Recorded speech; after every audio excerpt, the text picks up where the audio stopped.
सांगली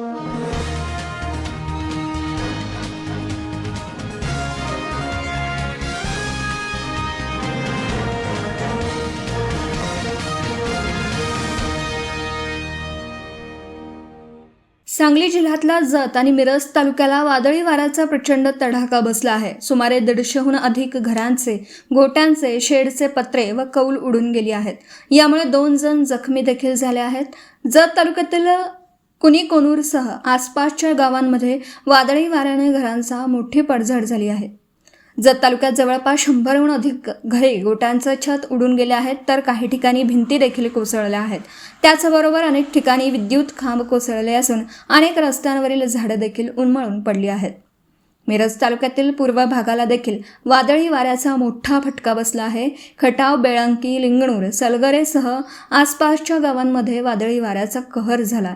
त्यामुळे घरे, शेड, गोठ्यांचे पत्रे उडून गेली आहेत। अनेक ठिकाणी झाडं देखील उन्मळून पडली आहेत। विद्युत खांब देखील वाकल्याने अनेक ठिकाणी विद्युत पुरवठा खंडित झाला आहे। काल कोणीकोनूर व पंचकृषीत काल 13 तारीख काल संध्याकाळी साधारणपणे 5 वाजता मोठ्या प्रमाणात अवकाळी पाऊस आणि पावसावरून मोठा सुसाट असा वारा आला आणि या वाऱ्यामध्ये गावातील अनेक घरांचे पत्रे उडून गेले। त्याचबरोबर अनेक जनावरे जखमी झालेले आहेत, काही जनावरे अर्धमेली झालेले आहेत।